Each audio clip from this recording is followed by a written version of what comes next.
The problem statement from GATE Physics 2012 reads as follows. If the peak output voltage of a full wave rectifier is 10 volts, then the DC voltage is. We have been given four options. This is a multiple choice question with one correct answer, and we're required to find the correct one.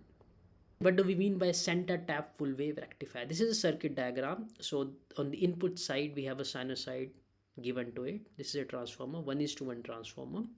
And these are the two diodes T1 and D2, and we are measuring the output across the resistor here, V0 plus minus, and this is a center tap, so we call this as the reference line, right? So and this is, for simplicity, this can be taken to be ground, and this is the output that we obtain. VPP, mind you, is the peak voltage of the input sinusoid, and we'll see how do we obtain this output.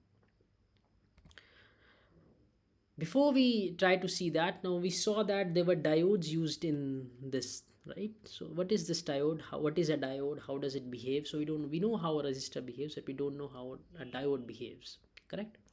So in the market or in the lab, you must have seen this is a photograph of a physical diode, and we know that a diode, this is the IV characteristics, the current voltage characteristics, it looks something like this, right? Must have seen this. So what's happening here, this is called the forward side. This is the symbol of a diode. So this is the P side, this is the N side. So when P is connected to the positive terminal, N is connected to negative terminal, we call a diode as forward bias. This is the forward bias condition. So below a certain voltage, let's call it VNE, the diode is very low current forward bias, and then the current increases. However, on the reverse side, there's very low current throughout, but at a certain time, we call V breakdown, reverse saturation voltage or breakdown voltage, the current increases abruptly.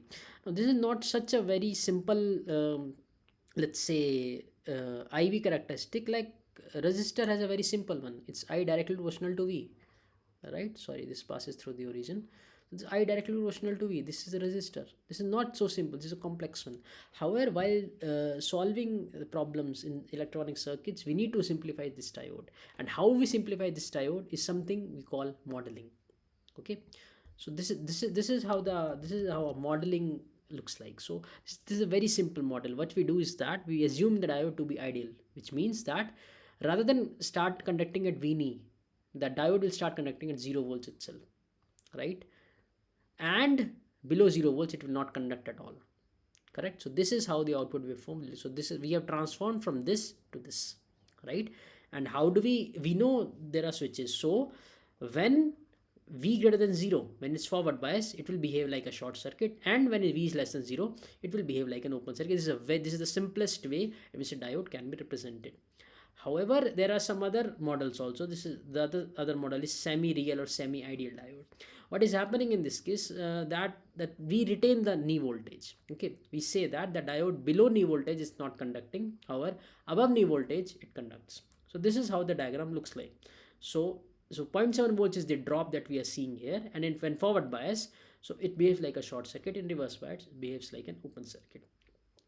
For the purpose of this question, we'll assume all diodes to be ideal. So this condition, that will start conduct at 0 volts. This means it can be replaced by a short circuit, or in forward bias and a reverse, and in case of reverse bias, a simple open circuit. Now this was a diagram, and let's come to the positive half cycle. This is we are showing only the positive half cycles, note that, right? So when the positive half cycle comes, so this is 1-to-1 transformer, so this will also get, so this is P side, this is N side. Now the P side will see positive voltage, right? And N side will see ground. This means this diode is forward bias and it will conduct, and when a diode conducts, we assume it's a short circuit. So whatever voltage is coming here, it will directly come here because it's a short circuit, correct? So output will see, in the positive half cycle, output will see whatever is at this terminal, which is this curve, correct? What about D2? This is P, this is N for D2. Now P is connected to negative voltage and N is connected to ground. This means N is at a higher voltage compared to P. This means this is reverse biased, and we know that when an ideal diode reverse bias, it is considered to be an open circuit. So no current will flow through here, only this circuit will work and will get this side. What happens in case of negative cycle? Very simple. Let's again look at D1 first. So this is negative voltage and this is ground. Now N is ground, P is negative. This means N is at a higher potential compared to P side. This means this is reverse biased and hence it will be open circuit. What happens to D2? P is connected to some negative voltage, correct? This is a negative voltage. And N is connected to ground. Sorry, P is connected to some positive voltage because this is the negative terminal of so to speak of the secondary transformer, secondary coil, right? So N is connected to ground and P is connected to some positive voltage. This means this diode is forward bias and this diode will conduct and behave like a short circuit. So what will it see? It will see whatever voltage is provided here. What is the voltage provided here? This. Know that, right? This is the voltage provided here. So since note that this is the negative terminal of the secondary coil. So that's, and here we'll see simply two negatives become a positive and we'll see this as the output where D2 is conducting. And again note that the peak voltage remains the same, Vp, because this is an ideal diode, right? So what happens? We simply apply the principle of superposition and we simply concatenate these two curves and we get this as the output which we saw in the earlier slide. So this is the output we get of a center tap full wave rectifier. Coming back to the problem, we were given that the peak output voltage is 10 volts. So we saw that this is the output waveform of a full wave rectifier circuit and we have been given that the peak voltage for the rectified output is 10 volts, right? And we need to find a DC voltage. Now what is the DC voltage this term? Now DC voltage can be defined as nothing but the average of output voltage. So if you take the average of any waveform of any sinusoid, or for that matter any curve, it will be a single value. The average come out to be a single value, and we can define this. So since this is a periodic function, so the average values are defined over one period. So what is the one period? This is the one period. So this is, let's say this is the total time period T. Note that this is sinusoidal waveform. So and this is going to be T by 2. So we can write the average as, will be defined as V out dt, the average of output voltage over one time period, divided by nothing but the time period from 0 to t. So this is what we'll get. Now note that V out is the same between 0 to t by 2 and t by 2 to t. So this is, so integration nothing but area under the curve. So area under the curve for D1 will be exactly equal to D2. So I can simply write is that twice of 0 to t by 2. Why 0 to t by 2? Because whatever integral is between 0 to t by 2, the same average, the same would be from t by 2 to t. So I can simply write it as twice 0 to t by 2.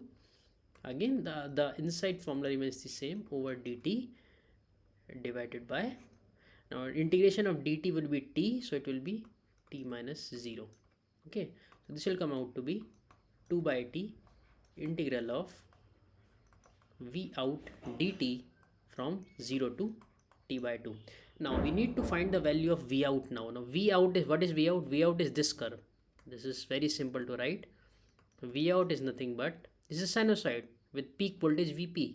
This is Vp sine omega t, where omega is nothing but the frequency, and that can be written as 2 pi by t. Why? Because this is nothing but the frequency of this sinusoid signal. Note that D1, it will be like this, and we are interested only in the first half, the top half.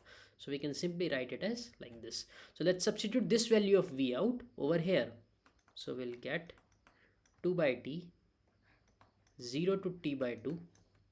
V out is Vp sine omega t dt. Let's integrate it further now. Vp is a constant, it will come out. So 2 Vp over t 0 to t by 2 sine omega t dt.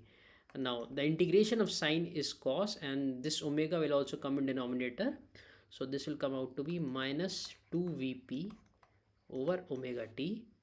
So this will be cos omega t, and the values would be from 0 to t by 2. This will be minus 2 Vp upon omega t. So we'll put cos omega, the value of t would be into t by 2 minus cos 0. Okay, this will come out to be minus 2 vp upon omega t. Now cos, we can put the value of omega as 2 pi by t over here. Okay, so I am putting 2 pi by t into t by 2 minus cos 0 is 1, t and t gets cancelled, this get 2 and 2 gets cancelled, we'll get cos pi. So we'll get minus 2 vp upon omega t cos pi minus 1. Cos pi is nothing but minus 1. Minus 1 and minus 1 will become minus 2. So the whole expression will become 4 vp upon omega t. Now I'm writing it here. So we obtained that vdc is nothing but 4 vp upon omega t. Now what's the value of omega? We know that 2 pi by t. So we'll write 4 vp upon, the value of omega is 2 pi by t into t. T and t gets cancelled. So this will get cancelled and we'll get 2 vp upon pi. So we obtain vdc is nothing but 2 vp upon pi. If you put the value of vp as 10, so this will be 2 into 10 by pi, that's 20 by pi. That will be 6 point something. The answer would be 6.36 volts. So that is all we had to do. Thank you for listening.